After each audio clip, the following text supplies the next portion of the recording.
آپ کیا سمجھتے ہیں رمضان المبارک کو؟ رمضان شریف میں اپنی زبان میں کہوں ہول سیل میں مغفرت ہوتی ہے، ہول سیل میں بخشش ہوتی ہے۔ انہوں نے عرض کی اللہ جو ماہ رمضان شریف پائے اور پانے کے بعد اس میں عبادت کر کے اپنی بخشش نہ کروا لے، اپنی مغفرت نہ کروا لے، تو اس کو اپنی رحمت سے دور فرما دے۔ پتا چلا اللہ کے رسول علیہ الصلوۃ والتسلیم منبر پہ جا رہے ہیں۔ یوں تو ہم جب منبر پہ جاتے ہیں، ایک عام امام منبر پہ جاتا ہے، اس وقت تو دعا کی قبولیت کا وقت ہوتا ہے، مگر امام الانبیاء منبر پہ جا رہے ہیں، آبروئے منبر منبر پہ جا رہے ہیں، آبروئے منبر منبر پہ تشریف لے جا رہے ہیں۔ اللہ اکبر، جان ایمان منبر پہ تشریف لے جا رہے ہیں۔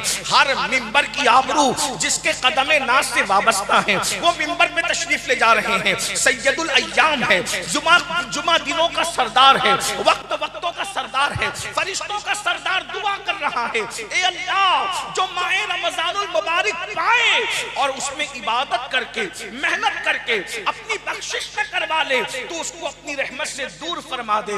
اس وقت میرے آقا نے آمین فرمایا۔ اللہ کے رسول صلی اللہ علیہ وآلہ وسلم فرماتے ہیں، جمع الجمامع کی روایت ہے، میرے آقا ارشاد فرماتے ہیں ماہ رمضان میں اللہ تبارک و تعالی روزانہ 10 لاکھ بندے کو جہنم سے آزاد کرتا ہے، ان کی مغفرت کرتا ہے۔ کن لوگوں کو؟ اللہ اکبر، جن پر جہنم کا عذاب واجب ہو چکا ہے۔ اللہ اکبر، یہ 10 لاکھ لوگ۔ اور پھر فرمایا افطار کے وقت اللہ تبارک و تعالی اپنے 60,000 بندوں کی مغفرت فرماتا ہے، اور جب جمعہ کا دن آتا ہے ہر لمحے میں اللہ تعالیٰ 10 لاکھ بندوں کو جہنم سے آزاد کرتا ہے۔ اور جب جمعہ کی آخری گھڑی آتی ہے ماہ رمضان شریف کے اندر تو 24 گھنٹے میں جتنوں کو بخشا گیا ہے ان کی تعداد کے برابر اللہ اپنے بندوں کی مغفرت فرماتا ہے۔ میں نے جس آیہ کریمہ کی تلاوت کی ہے، اللہ تبارک و تعالی اس کے متعلق مجھے حق کہنے، آپ سب کو حق سن کر اس پر عمل کرنے اور اسے عام کرنے کی توفیق عطا فرمائے۔ اچھی طرح سے یاد رکھیں، بہت دھیان سے سنیں، میں بہت دیر گفتگو نہیں کروں گا، علامہ صدیق صاحب تشریف لائیں گے، میں رخصت ہو جاؤں گا، لیکن بہت تھوڑے وقت کے لیے میں حاضر ہوں۔ آپ توجہ فرمائیں، دھیان فرمائیں۔ اللہ تبارک و تعالیٰ نے بے شمار نعمتیں عطا فرمائی ہے اور اس کی کسی نعمت کا جواب نہیں ہے، اس کی ہر نعمت بے مثال ہے۔ اگر آپ دیکھتے ہیں نسیم سحر کو، نسیم سحر یہ وہ عظیم نعمت ہے جو اللہ اکبر انسان کی صحت کے لیے بے پناہ ضروری ہے۔ شفق کا جمال ہو، افق کی سرخی ہو، بادلوں کا سائبان ہو، زمین کا سبزہ زار ہو، اسی طریقے سے باغ ہو، بہار ہو، ہر نعمت بے مثال ہے۔ آنکھیں اس نے عطا کی ہے، کان اس نے عطا کیا ہے، زبان اس نے عطا کیا ہے۔ اللہ رب العزت نے اچھے ذائقے کے لیے جو ہے منہ کے اندر لعاب عطا کیا ہے، اسی طریقے سے چلنے کے لیے پیر عطا کیا ہے، کیا ہے۔ ہر نعمت بے مثال ہے، مگر یاد رکھنا سب سے بڑی نعمت کیا ہے؟ اللہ اکبر، مصطفیٰ جان رحمت صلی اللہ علیہ وآلہ وسلم کے صدقے میں جو سب سے بڑی نعمت ملے گی اسے مغفرت کہتے ہیں۔ اور یاد رکھنا مغفرت جو ہر کسی کے نصیب میں نہیں ہے۔ اس وقت تو پوری دنیا کے اندر 250 کروڑ لوگ کلمہ پڑھتے ہیں، یا 200 کروڑ کی تعداد ہو سکتی ہے، مگر کون جنتی ہے اس کا حتمی طور پر کوئی فیصلہ نہیں کر سکتا، کون جہنمی ہے اس کا حتمی طور پر کوئی فیصلہ نہیں کر سکتا۔ ایک بات یاد رکھنا، برا نہیں ماننا، اس میں بہت سے ایسے بھی ہوں گے جو زمین پہ بیٹھے ہیں وہ بخشے جائیں گے، اس میں بہت سے ایسے بھی ہوں گے جو منبر پہ بیٹھے وہ بخشے نہ جائیں، اس لیے کہ بخشش بخشش ہے، مغفرت مغفرت ہے۔ قرآن کہتا ہے فَيَغْفِرُ مَن يَشَاءُ، جس کو چاہیں گے بخشیں گے، اور کہا جاتا ہے وَيُعَذِّبُ مَن يَشَاءُ، جس کو چاہیں گے عذاب دیں گے۔ یاد رکھنا میرے بھائیوں، اگر چاہا جائے گا تو نبی کے بیٹے کو بھی جہنم میں ڈالا جائے گا، اور اگر چاہا جائے گا تو اصحاب کہف کی دہلیز پہ بیٹھنے والے کتے کو بھی جنت عطا کی جائے گی۔ اس لیے یاد رکھو، اللہ نے روزی کا اعلان، روزی کا وعدہ سب کے لیے کیا ہے. دوستوں کو بھی روزی دیں گے, دشمن کو بھی دیں گے, اللہ اکبر, باغی کو بھی دیں گے, وفادار کو بھی دیں گے, ابو بکر کو بھی دیں گے, ابو جہل کو بھی دیں گے, فرعون کو بھی دیں گے, موسیٰ کو بھی دیں گے, ابراہیم کو بھی دیں گے, نمرود کو بھی دیں گے. روزی سب کو دی جائے گی. معاذ اللہ جو خدا کو گالیاں دیتے ہیں, میرا اللہ کیسا رزاق ہے, کیسا کریم ہے, سبحان اللہ. جو خدا کو گالیاں دیتے ہیں, جو خدا کے وجود کو نہیں مانتے, اللہ انہیں بھی روزی عطا کرتا ہے. میں تو یہاں سوچتا ہوں یا اللہ جب تجھ سے ملاقات ہوگی تو کیسا مزہ آئے گا. جب تو نے محمد الرسول اللہ جیسے کریم کو پیدا کیا ہے, تیرا پیدا کیا ہوا کریم ایسا ہے تو پیدا کرنے والے تیرے کرم کا عالم کیا ہوگا. اندازہ تو فرمائے اس کے کرم کا کیا ٹھکانہ ہے. تو کریم ہی جو ٹھہرا تو کرم کے کیا ٹھکانے. تو نوازنے پر آئے تو نوازنے زمانے. اللہ کے بندو سنو, روزی سب کو دیتا ہے, ہر ایک کو عطا کرتا ہے. چوٹیوں کو بھی روزی دیتا ہے, سمندر کی تہ میں مچھلیوں کو بھی روزی دیتا ہے. وہ ہر ایک کو روزی عطا کرتا ہے. مگر یہ بھی سن لو, جس روزی کا وعدہ سب سے کیا ہے مگر مغفرت کا وعدہ کسی سے نہیں کیا ہے. اللہ اکبر. وہ چند خوش نصیب ہے جن کو انگلیوں کے پوروں پہ شمار کر سکتے ہو. انہی لوگوں سے, چند لوگوں سے مغفرت کا وعدہ ہے. اس امت کے اندر اللہ تعالیٰ اپنے حبیب سے فرما رہا ہے تاکہ تمہیں مغفرت کی اہمیت سمجھ میں آئے, بخشش کی اہمیت سمجھ میں آئے. سن لو میرے بھائیو, جن کو مغفرت عطا کر دی گئی اس کو جنت عطا کر دی گئی. اسی لیے ہر مرنے والے کے لیے ہم مغفرت کی دعا کرتے ہیں. مرنے والے کے لیے ایک ہی دعا کرتے ہیں, مغفرت کی دعا کرتے ہیں. آپ کو پتا ہے مغفرت کتنی بڑی چیز ہے. اللہ کے رسول جو شافعی یوم النشور ہے, جن کے سر پر تاج شفاعت سجایا گیا ہے, جن کے اشارے ابرو سے ہم جیسے کروڑوں بخشے جائیں گے, میرے امام کہتے ہیں ایک میں کیا میرے عیسیٰ کی حقیقت کتنی, مجھ سے 100 لاکھ تو کافی ہے اشارہ تیرا. دل بس خوف سے پتہ سا اڑا جاتا ہے, پلہ ہلکا صحیح بھاری ہے بھروسہ تیرا. اللہ کے بندو سن لو, اللہ اپنے محبوب سے جس کے اشارے ابرو پر لوگوں کو بخشا جائے گا, ہر ایک مصطفیٰ جان رحمت کی طرف دیکھ رہا ہوگا.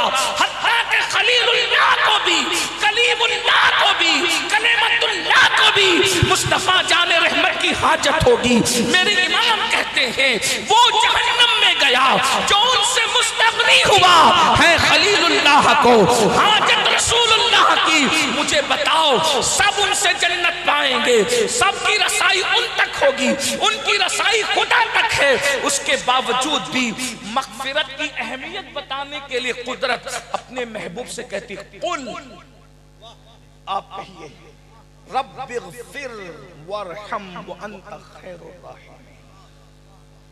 محبوب سے کہلوایا جا رہا ہے حبیب تم یہ دعا کرو, رب اغفر, اللہ مجھے بخش, میری مغفرت. حالانکہ حضور کے ساتھ اللہ نے بخشش کا وعدہ کیا, ان کے صدقے میں ان کے اگلے پچھلے بخشے جائیں. ارے وہ میں کہتا ہوں وہ اشارہ کر دیں, ان کے اشارے ابرو پر ہم جیسے کروڑوں بے حساب جنت میں چلے جائیں. مگر مسلمانوں مغفرت کی اہمیت کو سمجھو. محبوب سے کہلوایا جا رہا ہے رب اغفر وارحم وانت خیر الراحمین, اے اللہ میری مغفرت فرما, مجھ پہ رحم فرما, اور تو بے شک سب سے بڑھ کر رحم کرنے والوں میں رحم کرنے والا. یہ مغفرت ہے. مغفرت کے لیے کوشش کرو. اس دنیا میں آئے ہو بخشش کا پروانہ حاصل کرنے کے لیے, اور دنیا سے جانے سے پہلے مغفرت کا پروانہ حاصل کر لو.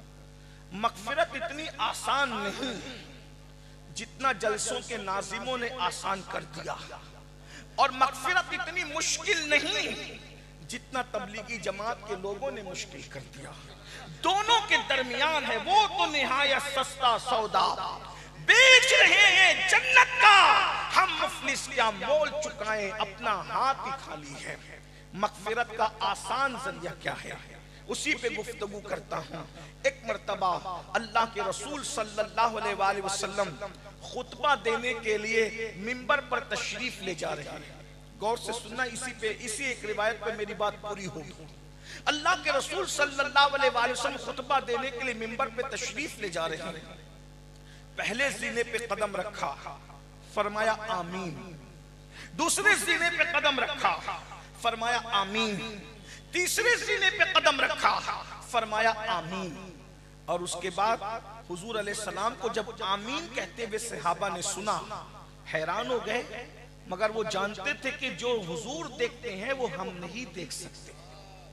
جب اللہ کے رسول صلی اللہ علیہ وآلہ وسلم نے خطبہ مکمل فرمایا تو اس کی یا رسول اللہ صلی اللہ علیہ وآلہ وسلم آپ پر ہمارے ماں باپ قربان، حضور یہ بتائیں کہ آپ نے 3 مرتبہ الگ الگ زینے پر آمین کیوں فرمایا؟ تو اللہ کے رسول صلی اللہ علیہ وآلہ وسلم فرماتے ہیں کہ ابھی میرے پاس منبر پر چڑھتے ہوئے سید الملائکہ جبریل امین علیہ الصلوۃ والتسلیم حاضر ہوئے تھے اور انہوں نے 3 دعائیں کی. تو میں نے تینوں دعاؤں کو جو ہے وہ ان کی دعا پر آمین کہا. میں نے جب پہلے زینے پہ قدم رکھا تو دعا کی، دوسرے زینے پہ قدم رکھا تو دعا کی، تیسرے زینے پہ قدم رکھا تو دعا کی. اب آئیے میں آپ کے سامنے ترتیب کو ملحوظ نہ رکھتے ہوئے بطور مفہوم جو ہے اس دعا کا خلاصہ پیش کرتا ہوں. انہوں نے عرض کی اللہ جو ماہ رمضان شریف پائے اور پانے کے بعد اس میں عبادت کر کے اپنی بخشش نہ کروا لے، اپنی مغفرت نہ کروا لے، تو اس کو اپنی رحمت سے دور فرما دے.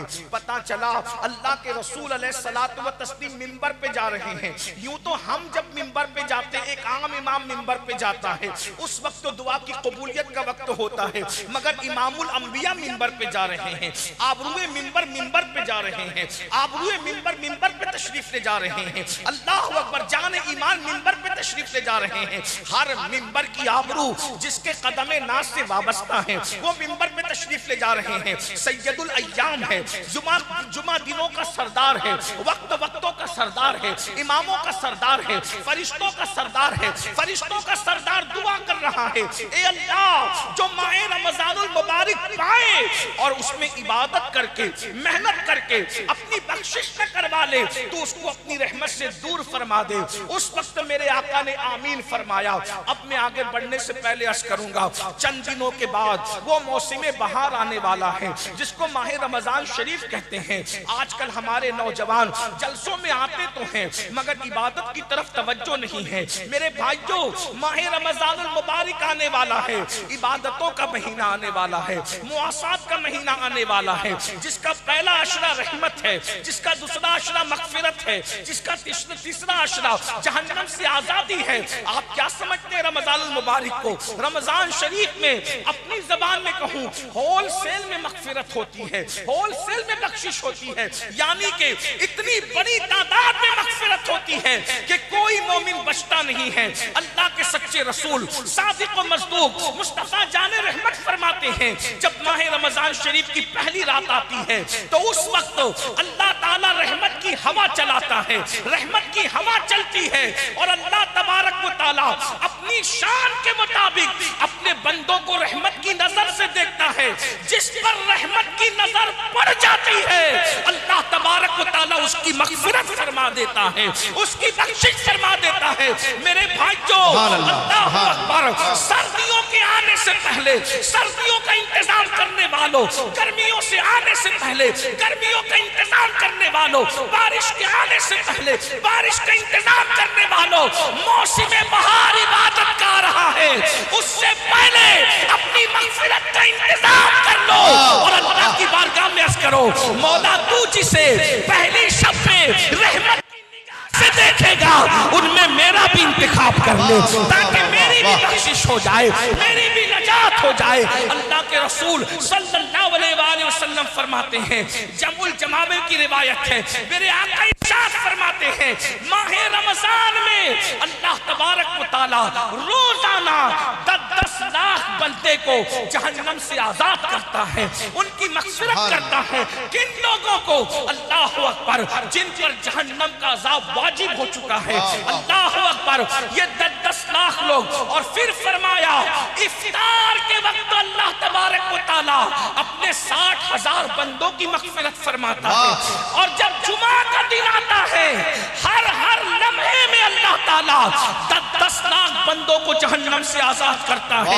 اور جب جمعہ کی آخری گھڑی آتی ہے ماہ رمضان شریف کے اندر تو 24 گھنٹے میں جتنوں کو بخشا گیا ہے ان کی تعداد کے برابر اللہ اپنے بندوں کی مغفرت فرماتا ہے.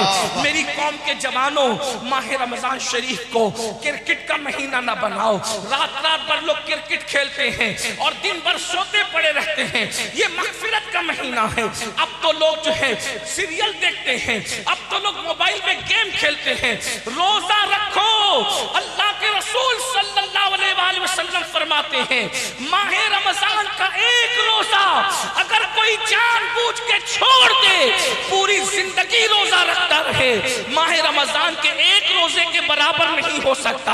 اور فرمایا عام دنوں کے 1000 روزے اس سے افضل ماہ رمضان کا ایک روزہ ہے. اور میرے آقا روزے کی فضیلت بیان کرتے ہیں ہر عبادت کا صلہ نیکی ہے یا جنت ہے. نماز پڑھو نیکی ملے گی یا جنت ملے گی. عبادت کرو نیکی ملے گی یا جنت ملے گی. حج کرو نیکی ملے گی جنت ملے گی. قربانی دو نیکی ملے گی جنت ملے گی. صدقہ دو نیکی ملے گی جنت ملے گی. ماں باپ کی خدمت کرو نیکی ملے گی جنت ملے گی. مگر روزہ کیا ہے؟